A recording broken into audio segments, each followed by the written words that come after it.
With OpenAI, I think they really quickly realized that the most valuable commodity in the world isn't going to be, say, like a currency or some hard asset, but it's going to be authenticity.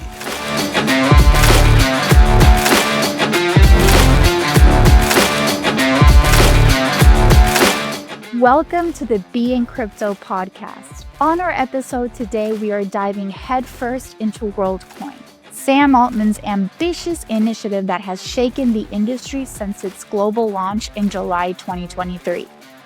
WorldCoin is a cryptocurrency and global identity network that creates digital identities using eye-scanning devices. It allows users to access decentralized applications and earn rewards with its native token, WLD. Today, I am pleased to welcome Shady Damaty. He is the CEO of Holonym and a pioneer in decentralized identity solutions through zero-knowledge cryptography.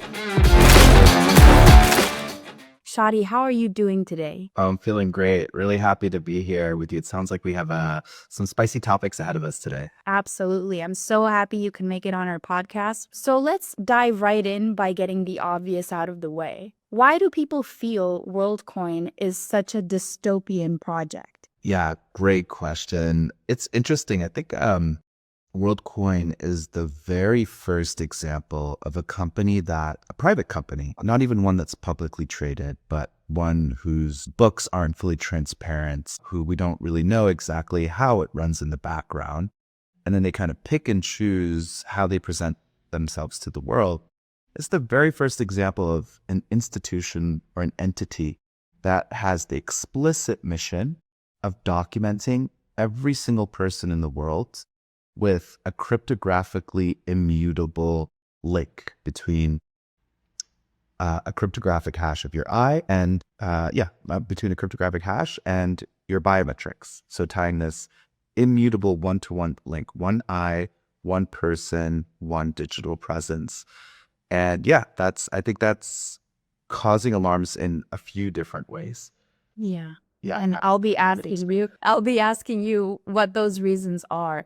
Before I touch on that subject, I wanted to ask you, why is WorldCoin investing so much? We're talking tens of millions of dollars to create these orbs and scan people's irises, like you said, all over the world. Is there a genuine altruistic motive behind it? Yeah. So WorldCoin's mission, as they explicitly stated, is they want to provide a trust layer for the world post AI. So in the future, it might be really difficult to know who you're interacting with, maybe both in the digital world as well as the physical world as robotics and automation continues to improve. With OpenAI, I think they really quickly realized that the most valuable commodity in the world isn't going to be, say, like a currency or some hard asset, but it's going to be authenticity, right? That's, I think, authenticity and attention, both of those two things, but really authenticity. And World really provides this opportunity for OpenAI to align strategically in the long term over creating, say, the de facto monolithic rails for establishing authenticity. So those verified check marks are going to be really important in the future. And we're going to rely on technology, at least the vision is, we're going to rely on technology like this to do so. Now, with World, they took a very careful approach to thinking about how can we, with a 99%, approaching a 99% confidence interval, really know that a person behind an account online really is a person. And they looked at a bunch of different ways of doing this. Some they wrote off kind of completely because it didn't accomplish other goals, like, say, immediately feasible to scale within the next 5 years, or perhaps didn't give a strong enough guarantee that it was one person. So they settled on biometrics, and specifically on the iris, which has enough entropy within it that it's really difficult to brute force, right? So for example, fingerprints are really great. They could have gone with fingerprints, but they didn't because these can be very easily modified. They could be burnt off, etc. Or you could use different fingerprints to like do all hands, so you just do a few. Whereas for eyes, they are very difficult to change. They do change with age. And I think, yeah, the main thing here is that they knew that they needed to go out all over the world and collect these eyes. So they had to say, all right, well, we figured out that the best way to create this really, really confident, for us to really confidently say that one person is one account online, let's do it. But now we need to go out to the rest of the world and scan people's eyes. We can't do it with consumer technology, and we can't have users do it on their own. So we're going to have to create these Apple Store like facilities where people go in and they're wowed by the technology and the familiarity with the Apple experience. And then they are able to register in person. And the way that World is really thinking about it, if you go online and look at their roadmap, they see that the orb manufacturing process will eventually become completely permissionless, where people can purchase these orbs very much like they would, purchase an iPhone. It's kind of a very similar, they align themselves in a very kind of similar approach there. And you could earn world tokens by scanning people. Now, yeah, there's some security issues with this. There's some potential dangers with this approach, but that's their rationale, right? There's no better way to create an immutable link between a person and a digital identifier than iris code, as far as we can tell, at least from their analysis. And the only way to do this is to scale the distribution of this hardware all over the world so that people can register and join them. That's really interesting. And it does sound quite dangerous, just because also the concept itself is quite crazy for someone who isn't in this realm, to the point where entire countries are, banning these iris scanning orbs. Countries like Spain and Portugal already banned them. What do you think that says about how the world is reacting to this technology? Yeah, it's interesting. Governments typically have been the purveyor of deciding who gets a passport, who's a person, right? If legally to become a person, you have to either be born somewhere and get a document. And once you're 18, you're a legal person who can do stuff in society. Well, now, for better or for worse, in these, in crypto and Web3, and I think in the wider tech space, we're starting to see kind of these maverick technologies take off that allow different legal jurisdictions to emerge. And bootstrapping this layer for digital identity runs completely, it can run in parallel with government systems for sure.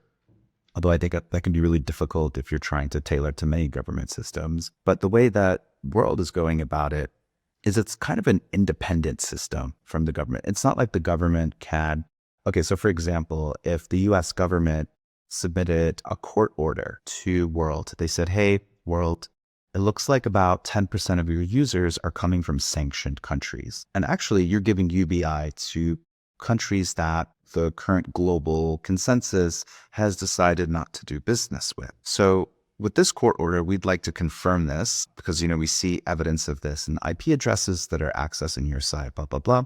But we'd like to confirm this. So you're going to have to hand over those iris data.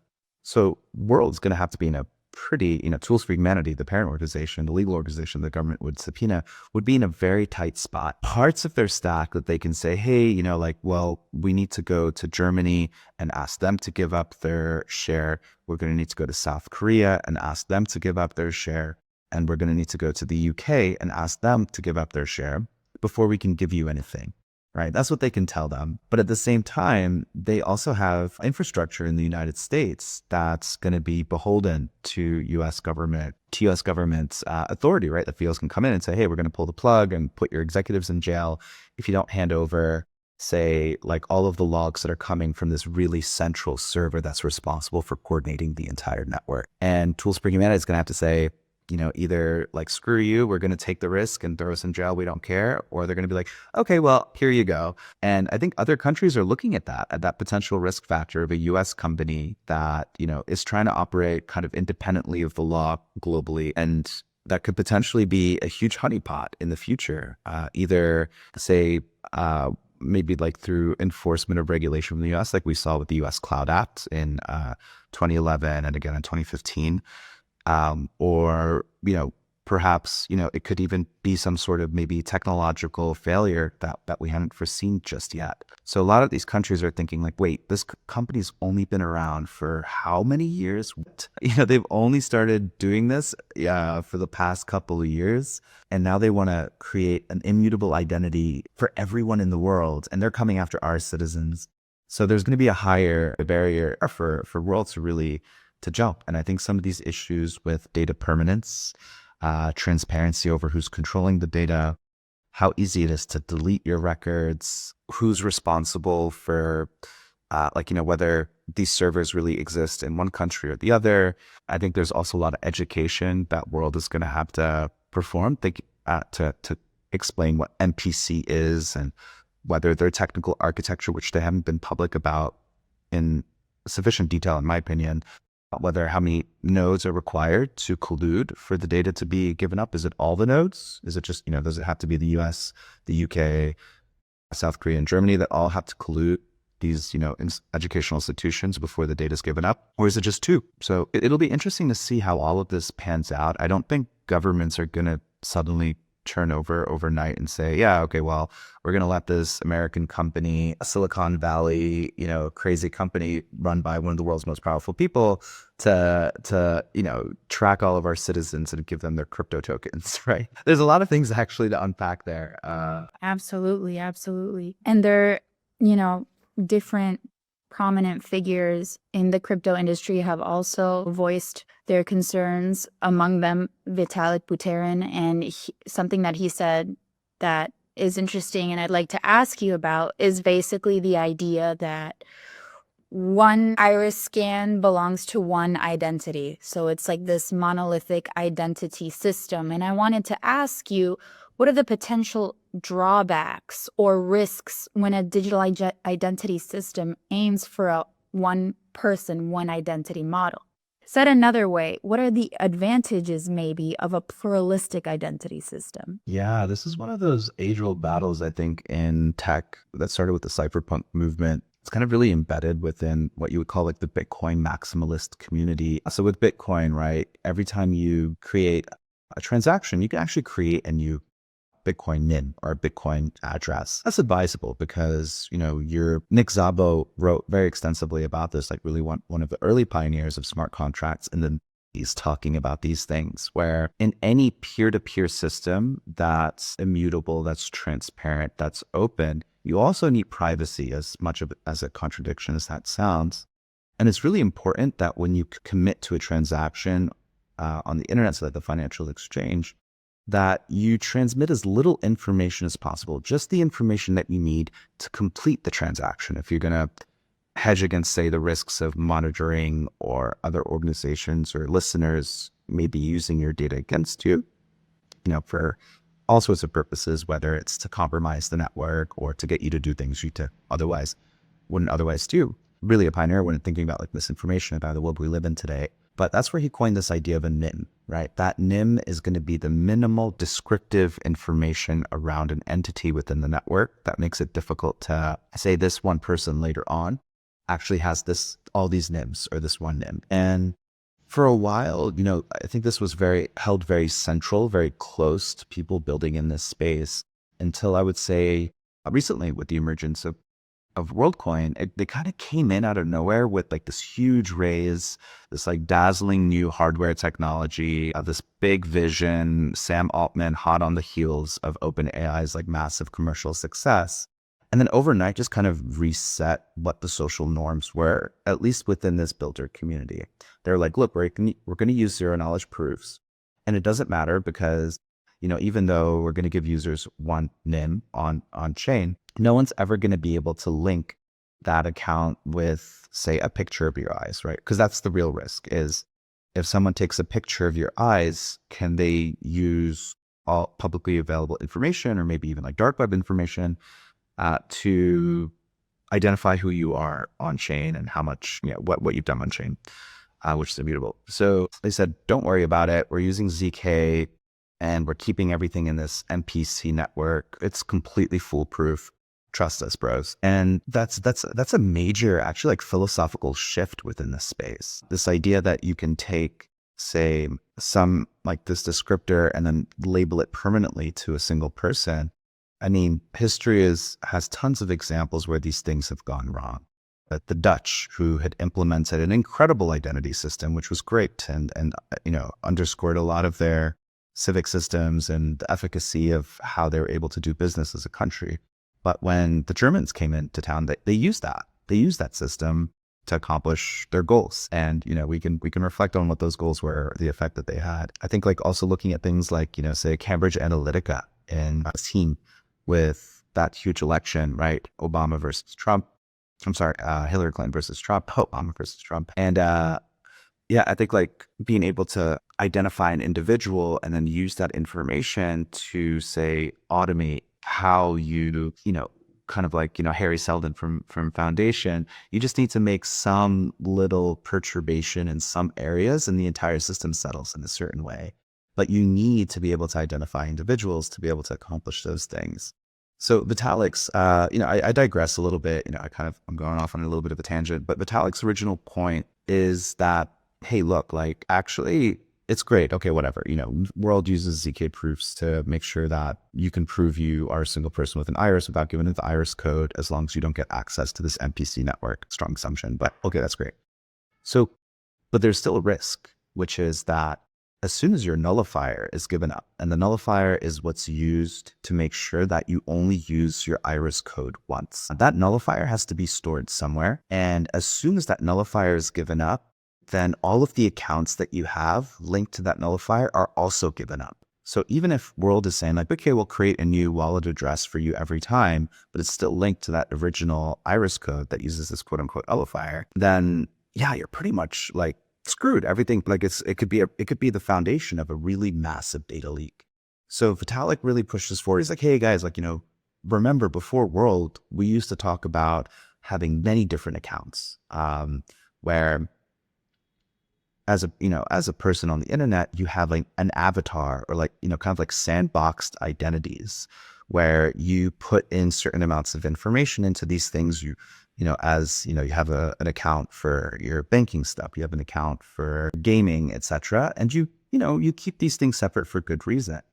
And sure, you can use identity proofs on each of these. Sure, if you want to attach your iris codes to one of those, but those iris codes shouldn't be linked to, say, like the same amount of information that could be used to access your voting record or your social security benefits or other really critical information that, if is ever given up, would undermine your status as a person in the real world in society. And that's the major risk. Absolutely. And that's really enlightening. I mean, you're a pioneer in decentralized identity solutions, and you're the CEO of a company, of Holonym, that dedicates itself to these very topics. So what would you have done differently, or what would you essentially do differently? So what we're doing differently is we're taking the pluralism approach. And this is something we've done before World was a thing. So we started off in 2022. World did exist before then, but they still hadn't, I think, gone public with their approach and how they were going to do things. We're kind of staked out into the other spectrum of digital identity systems, where World is on this side, on the right side. I mean, it's a complex multidimensional spectrum, but you could simplify into 2D and say, World is on the one person, one identity camp, and we're on the, one person, multiple identities camp, and then being okay with that and giving builders and governments and other people the tools to be able to make best informed judgments about who they're interacting with. So we have a product called the Human Passport. The Human Passport is an aggregation of different types of ways of proving facts about yourself in zero knowledge. So one of the most critical parts of the passport is something called the passport score. And it's this probabilistic score that tells you how likely is that person an actual human. And we use machine learning models on the back end, where we have one of the largest labeled data sets. And it's primarily used for on-chain applications, though it could be used for anything really. It could replace CAPTCHA in the future. We use these machine learning models with one of the largest labeled data sets that let us basically seed on-chain activity and have it labeled to see who of those individuals in that data set is an actual human. So mapping on-chain patterns to human status. And so with that, we can, make inferences and say this particular account has a 98% chance of being human because they've attested in zero knowledge to a government ID. They have an electronic passport that they've added. They've been an Ethereum user and have transacted, over 100 times and voted in these different transactions. They have like a linked Discord account that they submit governance proposals from. And so we can create like a very confident score based off of this. And what's interesting is that sometimes projects don't really care so much about knowing, projects are often dealing in approximations, right? Whether it's doing a grant or an airdrop. And they want to be able to just kind of, estimate the percentage of users or the Sybils or the bots that are going to come in and say that they can filter out before they game their airdrop. And by accepting this uncertainty head on, one, we don't run into this issue where if any of our ID verifiers are given up, that all of our users are also given up. That's like pretty much impossible. And we also don't increase the odds for, say, or increase kind of like the incentive for, say, like somebody to go around and harvesting world IDs by, posting up on a corner and just asking, giving people your phone and asking them to scan for you and come back and get paid for that sort of thing, right? Because by kind of lowering the, let's say like this kind of like incentive or intensity, right? There's multiple ways to verify, and people aren't forced into one direction where they might need to resort to, different ways of gaming the system, right? So one other interesting area that we're developing out is something that's been pioneered by Circles, which is a project that was founded by one of the co-founders is Klippenstein. I think it's Marcus Klippenstein from Gnosis Foundation, one of the guys behind the Gnosis chain and Safe Foundation, the multi-sig wallet.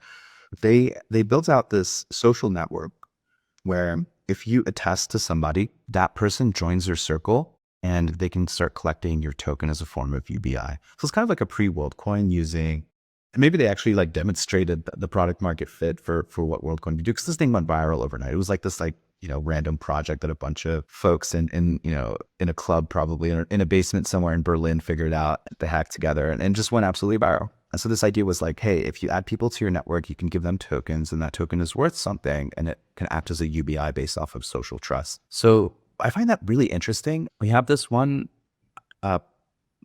product sub-feature or feature, I guess, or sub-product that we're developing that builds upon this idea, but uses token staking. So this idea that there's a cost to forgery or cost to lying, and there's only a certain threshold at which point people are going to, say, stake on somebody because, it's not profitable to do so anymore, right? Or it is profitable to do so. So the way it works is an individual can stake on themselves or other people. And depending on how much stake you receive and how many people stake on you, you can elevate your personhood score and you can get closer to meeting the threshold. Now, in the back end, where people might not realize is that we're using other data that they've provided to us, say like other information, like say their Ethereum wallets, or say like, they're like, say, connecting their multi-sig or something and their voting history. We can actually see if people are gaming the system because we can estimate the Sybil score for each of the individual wallets. And if it becomes apparent that your stake is being used to prop up other Sybils that you're connected to, then we can slash that stake. So the same model behind Ethereum proof of stake, at least in the abstract, maybe not in the technical details, but we can use that to build trust networks without anyone ever needing to give anything up besides, say, like a couple $100. Right. Well, who knows? Maybe Sam Altman is going to watch this podcast and he'll take some notes on how to better his own product. Who knows? Anything is possible. Shady, this has been a truly insightful conversation. Thank you so much for joining us today, and I hope we have you back again soon. You bet. Always down to chat. You've got my number. Thank you so much. Thank you so much.